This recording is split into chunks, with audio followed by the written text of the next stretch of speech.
시청자 여러분 안녕하십니까? BTV 대구 뉴스입니다. 첫 소식입니다. 대구시청 신청사 건립 사업이 내년부터 본격 재개됩니다. 설계비가 내년 대구시 예산에 확정된 데 따른 겁니다. 비용 마련을 위해 대구시가 제출한 대구기업 명품관 매각 동의안도 대구시 의회를 통과했습니다. 우성문 기자의 보도입니다. 대구시 신청사 건립 사업이 내년부터 본격 재개됩니다. 신청사 설계비 162억 원을 반영한 내년도 대구시 예산안과 신청사 건립비 충당을 위한 대구기업 명품관 매각 동의안이 대구시의회를 통과하면서 사업에 탄력이 붙게 됐습니다. 2년 전 홍준표 시장이 신청사 부지 절반을 팔아서 짓겠다고 하자 시의회가 이에 반대해 설계비를 삭감했는데 홍 시장이 부지 매각 방침을 철회하자 설계비가 다시 반영된 겁니다. 대구시는 설계비가 확정됨에 따라 폐지했던 신청사 건립과도 내년 1월부터 정식 직제로 개편키로 했습니다. 신청사는 2026년 착공, 2030년 준공을 목표로 옛 두류정수장 부지 약 7만 8천 제곱미터에 연면적 11만 제곱미터 규모로 건립될 예정입니다. 신청사에는 시 본청과 시의회가 들어서고 청사 부지를 제외한 8만 제곱미터가량의 공간은 시민들이 여가를 즐길 수 있는 초심속 명품 공원이 조성됩니다. 그동안 표류되어 있던 신청사 건립은 2030년 준공 목표로 시행이 됩니다. 그동안 매각 문제로 좀 어려움이 겪었지만 매각은 하지 않고 신청사 잔여 부지는 전국에서 가장 아름다운 랜드마크 공원으로 할 예정이 되어 있습니다. 시는 내년 상반기 중 도시관리계획 결정 용역 등의 사전 준비를 마친 후 설계 공모를 거쳐 2026년까지 기본 및 실시 설계와 건축 인허가 등의 절차를 마무리할 예정입니다. 또 대구 경북 행정통합이 되더라도 신청사 건립은 예정대로 진행한다는 방침입니다. 신청사는 대구시 전액 10입니다. 10위로 추진하기 때문에 그 시장님이나 관계 부서에서도 통합에 관계없이 정상적으로 추진하는 데는 문제가 없다는 것이 시의 입장입니다. 신청사 건립 총 사업비는 4,500억 원으로 추산되는데 대구시는 건립비 마련을 위해 2030년까지 순차적으로 3,980억 원 규모의 공유재산 매각을 추진합니다. 수성구 범어공원, 달서구 성서농산물 직판장, 시청 동인청사, 북구 구민운동장 등이 매각 대상입니다. BTV 뉴스 우성문입니다. 영남중학교가 남녀공학으로 전환해 이전을 추진합니다. 대구시 교육청에 제출한 학교 위치 변경 계획 승인 신청서에 이 같은 내용이 포함된 걸로 확인됐는데요. 영남중학교는 남녀공학으로 전환해 오는 2026년 달서구 유천동으로 이전할 걸로 알려졌습니다. 천혜열 기자입니다. 학교 이전을 추진 중인 영남중학교가 남녀공학 전환을 함께 준비하고 있는 것으로 확인됐습니다.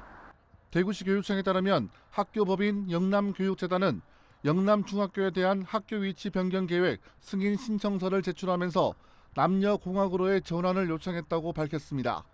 1947년 개교 이후 77년 동안 남학생만 받아오다가 이번에 처음으로 여학생을 받겠다는 방침을 정한 겁니다. 영남중학교가 남녀공학으로 전환을 추진하는 이유는 학령 인구 감소 때문입니다. 저희 이제 학교가 두 개 역사를 갖고 가려면 학생 모집에 있어서 좀 원활해야 되는데 학령 인구가 너무 감소하는 그런 상황이라서 이제 남녀 구분해서 될 건 아닌 것 같고 그래서 남녀공학으로 전환을 시켰습니다. 남녀공학으로의 전환은 2026년 학교 이전과 동시에 진행될 것으로 알려졌습니다. 영남교육재단은 영남중학교와 영남고등학교를 각각 달서구 유천동과 달서구 월성동으로 옮긴다는 계획을 세웠습니다. 대구시 교육청과 함께 이전에 필요한 절차를 밟고 있는데 대구시 교육청은 영남중학교가 제출한 학교 위치 변경 계획을 이르면 이달 안에 승인할 수 있을 것이라고 내다봤습니다. 위치 변경 계획 승인 신청 내용을 검토가 끝나고 승인이 되게 되면 법인에서는 이제 후적지 매각 허가 신청을 하시게 되고 허가를 받고 난 이후에 후적지 공개 매각, 그다음 이전 예정지 매입, 그리고 시설 사업 시행 계획 승인 등의 이전을 위한 절차를 단계적으로 진행하게 됩니다. 학교 이전 소식이 전해지면서 이전 예정지인 달서구 유천동에서는 남자 중학교인 영남중학교가 남녀공학으로 전환해 이전해야 한다는 목소리가 많았습니다. 아파트 밀집 지역인데도 가까운 곳에 중학교가 없어 학교 설립에 대한 민원이 많았는데 이번에 영남중학교가 남녀공학으로 전환해 이전을 추진하면서 이 일대 학생 배치에 숨통이 트일 것으로 전망됩니다. BTV 뉴스 천혜열입니다. 일제강점기에도 대구에서는 공연이 펼쳐졌습니다. 또 전쟁으로 나라가 폐허가 된 상황에서도 문화예술의 꽃은 지지 않았는데요. 일제강점기부터 1980년대까지 대구에서 펼쳐진 각종 공연 중에서 당대의 사회 문화적 분위기를 느낄 수 있는 희귀 포스터 수십 점이 공개됐습니다. 김민재 기자가 전해드립니다.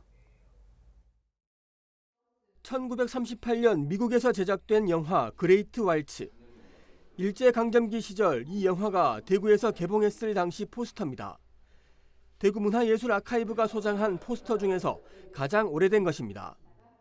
이 영화가 우리 대구에서 개봉을 했다라는 사실들이 조금 놀랍기도 했습니다. 일제강점기의 왈츠의 이야기를 담은 영화가 상영되었다. 그것을 보는 사람들이 향유하는 사람들이 있었고 그것들을 소개하는 사람이 있었다는 것에 굉장히 놀라웠고요.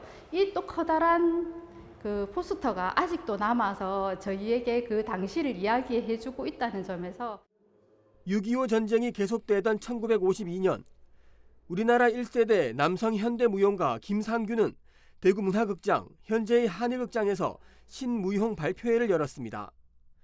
손글씨로 쓴 공연 제목과 그림이 눈에 띕니다. 역사적 사건을 증언하는 포스터도 있습니다. 이 포스터는 1960년 2.28 민주운동의 1주년을 기념한 학생예술제 포스터입니다. 2.28 민주운동에 참여한 학생들이 횃불 모양의 그림에서 혁명 봉화를 기념하고자 문학과 연극 등을 발표했습니다. 일제강점기부터 1980년대까지 대구에서 펼쳐진 각종 공연들의 희귀 포스터와 관련 자료 그리고 영상들이 첫 선을 보였습니다. 대구 문화예술 아카이브의 주제 전시로 대구시가 문화예술 자료 수집 과정에서 기증받은 포스터들입니다. 한국 전쟁기에 김상규라는 무용가가 무용을 하는 데에 지역 예술인들이 함께하고 지역 언론인들이 함께하고 또 지역의 정치인들이 이것들을 도와서 함께했다는 사실을 확인할 수 있었고요. 역사와 지역의 문화예술이 함께 궤를 같이 하면서 오늘의 대구 문화의 예술을 일구었다. 공연의 문화적 가치뿐만 아니라 시대를 읽는 중요한 자료로 여겨지고 있는 포스터. 포스터로 본 대구의 문화예술 전시는 내년 3월 말까지 대구예술발전소에서 볼 수 있습니다. BTV 뉴스 김민재입니다. 경기도가 기후위기 해결을 위해 혁신 기술을 가진 스타트업을 발굴하고 있습니다. 유망한 스타트업에 직접 투자하거나 해외 진출을 지원하는 방식인데요. 올해 33개 기업을 모집했는데 눈에 띄는 성과가 나오고 있습니다. 박희봉 기자의 보도입니다. 인공지능이 탑재된 농업용 로봇입니다. 딸기 재배 시설에서 화분을 묻혀주는 수분 작업을 AI 로봇이 수행합니다. 기후 위기로 인해 개체수가 급감한 꿀벌의 역할을 대신하는 겁니다. 한 번에 여러 꽃에 수분을 할 수 있는 세계 최초의 기술로 최근 국제전자제품 박람회에서 혁신상을 받았습니다. 딸기 수확부터 수분하고 그리고 오일을 수확할 수 있는 로봇들을 현재 대규모 농장에 보급을 하고 있습니다. 대규모부터 중소형 농장 그리고 더 나아가 글로벌로 확장할 계획입니다. 환경 문제 해결에 정보통신 기술을 접목시킨 사례도 있습니다. 쓰레기를 자동으로 선별하는 AI 로봇입니다. 인력난 문제를 해소하고 재활용률도 높일 수 있는 기술로 개발업체는 경기도의 지원을 받아 해외 시장 진출을 준비하고 있습니다. 하나의 이제 로봇만으로 운영되는 무인 순환 센터를 만들고 있는데 이런 데 굉장히 유용하게 투자가 될 수 있는 자금 지원을 받게 되었고요. 해외 진출을 할 때에도 선배 기업으로서의 노하우 이런 것들을 전수받을 수도 있을 거라고 판단하고 있습니다. 경기도는 기후 변화와 탄소 중립에 대응하기 위해 혁신 기술을 보유한 스타트업 기업을 지원합니다. 사업 첫 해인 올해 33곳을 모집했는데 참여 기업들의 만족도가 높습니다. 기후테크 스타트업들이 이런 엑셀러레이팅이라던가 아니면 사업화 자금이 좀 절실한 상황인데요. 저희가 그런 부분들을 잘 캐치를 해서 저희가 좀 추진을 했다고 생각합니다. 경기도는 2026년까지 기후테크 스타트업 100곳을 육성해 글로벌 유니콘 기업으로 성장시킬 계획입니다. BTV 뉴스 박희붕입니다. 정보기술을 접목한 스마트팜이 전국 곳곳에 지어지고 있는데요. 하지만 초기 투자 비용이 큰 탓에 진입장벽이 높은 게 사실입니다. 이런 단점을 보완한 보급형 스마트팜이 천안에 문을 열었습니다. 송용환 기자가 다녀왔습니다. 올해 귀농 4년 차인 염수정 씨. 야심차게 농사에 도전했지만 현실은 녹록지 않았습니다. 첫 해부터 기후의 영향을 많이 받았어요. 수확량을 100% 따지 못했고 한 7, 80% 그때 성공을 했었는데 기후의 영향이 이제 날로 심각해지겠구나라는 걸 체감을 하고. 염 씨가 눈을 돌린 건 스마트팜. 하지만 기존 스마트팜은 설비에만 수십억 원이 들어 기업형이 아닌 개인 농가들은 엄두조차 내지 못했습니다. 이런 가운데 천안시와 충남도, 농협이 지원 사업을 통해 보급형 스마트팜 4곳을 신축했습니다. 스마트폰으로 작물의 생육 상태와 습도 등을 언제든 확인할 수 있고 농가에 가지 않고도 차각막을 열고 닫을 수 있습니다. 조성 비용은 3.3제곱미터당 50만 원 선으로 기존의 10분의 1 수준입니다. 최첨단 기술을 도입하기에는 일반 농부들에게는 너무 현실적이지 못했고, 보급형 스마트팜은 기술력이나 내가 사용할 수 있는 사용 범위가 일단 쉽고 간단하기 때문에 농사를 지으면서 가장 쓰기 편하고 그리고 환경 제어가 효과적으로 되기 때문에. 또 지속적인 지원을 통해 내후년까지 천안에만 16곳의 보급형 스마트팜 온실이 구축될 전망입니다. 이분들이 자리 잡고 하는 데는 저희 농협이 역할을 좀 많이 해줘야 될 것 같아요. 그래서 생산되는 농산물 유통이라든가 그리고 향후에 관리 방안이라든가 하는 전반적인 거에 관해서 컨설팅을 지속적으로 제공할 예정이고요. 복잡한 기능은 빼고 꼭 필요한 기능만 넣은 보급형 스마트팜이 스마트팜 확산의 마중물이 될 수 있을지 주목됩니다. BTV 뉴스 송용환입니다. 탄핵 정국으로 연말 분위기가 어수선한 가운데 지역 경제계의 올해 실적 전망과 내년 경기 전망도 밝지 않은 것으로 나타났습니다. 올해 경영 목표를 달성할 걸로 예상되는 기업은 20%에 불과하고 절반 가까운 기업이 내년 업황이 부진할 걸로 전망하고 있습니다. 우성문 기자의 보도입니다. 탄핵 정국으로 어수선한 분위기에 지역 경제계의 표정도 밝지 않습니다. 대구상공회의소가 하반기 경제 동향 보고에서 밝힌 지역 기업의 올해 실적과 내년 전망은 매우 어두웠습니다. 지금 우리 경제는 대내외 불확실성으로 최고조에 달하면서 그 어느 때보다 엄중한 상황입니다. 지정학적 리스크 그리고 환율 불안 등으로 경영 환경은 악화되고 있으며 내수 침체와 투자 위축으로 어려움을 겪고 있습니다. 대구상의가 지역기업 225개사를 상대로 올해 실적과 내년 전망을 조사한 결과 올해 사업 실적 목표치를 달성할 것이라는 응답은 19.6%에 불과했고 73.3%가 미달이라고 답했습니다. 건설업의 목표 미달 응답률이 85%로 제조업 71%, 유통서비스업 70%보다 월등히 높아 건설 경기 부진이 심화된 것으로 나타났습니다. 목표를 달성하지 못한 이유로는 내수 부진이라는 응답이 78%로 가장 많았고 수출 부진과 원자재가 상승이 각각 29.3%, 인력 운영애로 17.7%, 고금리 11%, 고환율 6.1% 순이었습니다. 내년 경기 전망도 밝지 않습니다. 내년도 업황 전망에 대해 응답 기업의 절반에 가까운 46.7%가 부진할 것으로 답했고 보합 38.7%, 나아질 것이라는 응답은 14.7%에 그쳤습니다. 내년 업황에 영향을 미칠 주요 리스크로는 고물가로 인한 소비 둔화와 원자재 등 생산 비용 증가를 가장 많이 꼽았고 수출 환경 악화, 고금리 장기화에 따른 자금 조달 부담도 우려했습니다. 이에 따라 응답 기업의 절반가량이 내년 경영 전략 방향으로 긴축이나 안정화 전략을 수립하겠다고 답한 반면 성장 전략을 수립하겠다는 응답은 17%에 그쳤습니다. 이미 올해 투자 실적도 계획대로 완료하거나 확대한 기업은 35.6%인 반면 축소했다는 응답이 52.4%, 철회는 12%로 나타나 기업의 투자 심리 위축이 장기화될 전망입니다. 여기에 트럼프 2기 출범과 대통령 탄핵 정국과 같은 국내외 정치 불안 요인도 가세한 상황. 독려하지 않아도 됩니다. 각자가 자기 회사, 자기 맡은 영역에 좀 충실해 줬으면 합니다. 저희들도 흔들림 없이 일을 하고 또 만에 하나 대구시에 어떤 요인이 발생하더라도 전혀 흔들림 없는 장치를 다 하도록 하겠습니다.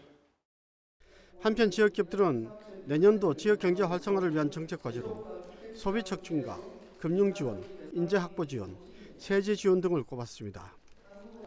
BTV 뉴스 우성문입니다. 학교에서 급식과 돌봄을 담당하는 학교 비정규직 노동자들과 대구시 교육청 간 임금 교섭이 좀처럼 접점을 찾지 못하고 있습니다. 교섭이 해를 넘겨 최종 결렬될 경우 노조는 내년 신학기에 맞춰 총파업을 하겠다고 예고했습니다. 김민재 기자가 보도합니다. 학교 비정규직 연대 회의와 대구시 교육청은 그동안 11차례 교섭을 진행해 왔습니다. 연대 회의가 요구하는 핵심은 임금 인상. 최근 교섭에서 기본급 7만 원 인상과 방학 중 비근무자의 저임금 대책, 그리고 근속수당의 인상 등을 요구하고 있습니다. 최저임금이 이제 많이 미달되는 상황이 원래 이제 최저임금 206만 740원이었지 않습니까? 저희가 기본급이 198만 6천 원이에요. 내년에는 210만 원대로 들어가잖아요. 그런 상황에서 점점 이제 간격이 커지는 거죠. 일주일 안에, 한 달 안에 24% 이상이 퇴사해 버립니다. 왜 그렇겠습니까? 저임금에다가 이제 급식 시간에 맞춰서 이제 하다 보니까 초고강도로 이제 빠른 시간 내에 급식을 하다 보니까 너무나 이제 일이 힘든 거예요. 연대 회의는 교섭의 연내 타결을 요구하며 강은희 교육감의 책임 있는 자세를 촉구했습니다. 연대 회의는 6월부터 진행해온 교섭에서 접점을 찾지 못하자 지난 6일 하루 총파업을 벌이기도 했습니다. 40여 개 학교 급식과 돌봄이 차질을 빚었습니다. 고강도 위험 노동으로 병들고 죽는 급식실, 일할 사람조차 구하지 못할 지경인 저임금, 급식실 처우 개선, 월 1만 원은 상식 이하이며 조롱에 가깝다. 이에 대한 화답과 대책이 없다면 타결도 없음을 사측은 명심하기 바란다. 노조와 교육청은 20일 정도까지 이어지는 집중 교섭에 돌입했습니다. 이 교섭에서 합의가 되지 않을 경우 연내 타결은 어려울 전망입니다. 대구시 교육청은 노조의 요구 사항을 전적으로 받아들이기는 힘들다는 입장입니다. 노조들이 요구하는 게 5.6% 인상을 요구하고 있어요. 근데 우리 교육청은 3.5%를 제시를 했고요. 그분들이 말하는 최저임금에도 못 미친다고 하는 부분은 기본급에다가 근속수당, 급식비까지 포함을 하면 최저임금보다 훨씬 더 많이 받고 있습니다. 그래서 우리 교육청이 앞으로 집중 교섭을 통해서 원만하게 타결하려고 노력은 하겠지만 조금은 연대 회의는 임금 교섭이 해를 넘길 경우 내년 신학기 개학에 맞춰 2차 파업에 나설 거라고 예고했습니다. BTV 뉴스 김민재입니다.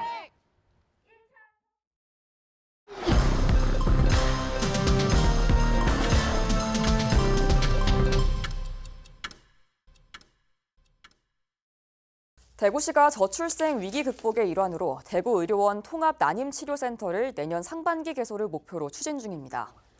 대구의료원은 약 13억 원을 투입해 생명존중센터 4층에 진료실 등의 시설과 10종 22점의 최신 의료 장비를 도입해 난임치료를 제공할 예정입니다. 특히 통합난임치료센터 운영을 위해 난임 분야에서 풍부한 임상 경험을 보유한 동산의료원 난임센터 이정호 교수를 난임 전문의로 초빙했고 향후 전문 간호사, 배아 생성 담당 등 운영 인력을 보강할 계획입니다. 대구 간송미술관이 문화체육관광부와 한국관광공사가 선정한 2024 한국관광의 별 신규 관광지 분야에 선정돼 문화체육관광부 장관상을 수상했습니다. 대구 간송미술관이 9월 3일부터 이달 1일까지 개최한 개관기념 국보보물전 여세동보 세상함께 보배삼아에서는 총 22만 4천여 명의 관람객이 다녀갔습니다. 대구는 2018년 안지랑 곱창골목과 앞산 카페거리 이후 6년 만에 한국 관광의 별에 선정됐으며 근대골목과 서문시장 등을 포함해 총 4곳의 한국관광회별 관광지를 보유하게 됐습니다. 특허청 상표특별사법경찰이 서문시장에서 위조 상품, 일명 짝퉁을 유통시킨 혐의로 A씨 등 2명을 적발해 불구속 입건했습니다. 상표경찰은 현장에서 해외 유명 상표를 위조한 가방과 의류 등 13억 상당의 상품 290여 점을 압수 조치했습니다. 압수된 물품은 가방이 136점으로 가장 많았고 의류 100점, 스카프 5점 순이었습니다. 상표경찰은 지난 9월에도 서문시장에서 위조 상품을 판매한 4명을 입건한 바 있습니다.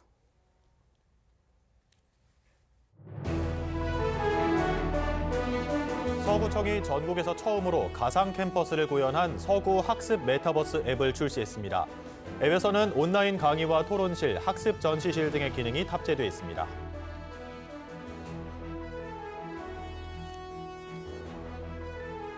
중부경찰서가 연말연시에 인파가 집중적으로 몰릴 것으로 예상되는 동성로와 국채보상기념공원을 대상으로 집중 관리에 들어갑니다. 중부서는 일대 시설물과 위험물도 꼼꼼히 점검해 조치할 방침입니다.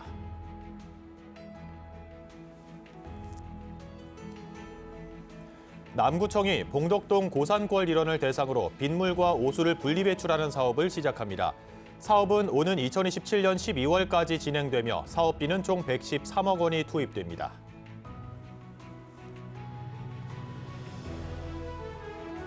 크리스마스 이브인 오는 24일 저녁 7시 30분에 대구 문화예술회관 80홀에서 금난새와 함께하는 크리스마스 가족음악회가 열립니다.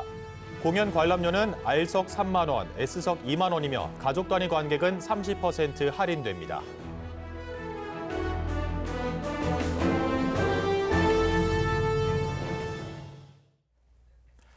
한때 포스터는 골목과 전봇대 등을 붙여서 사람들의 관심을 모으는 유일한 수단이었습니다.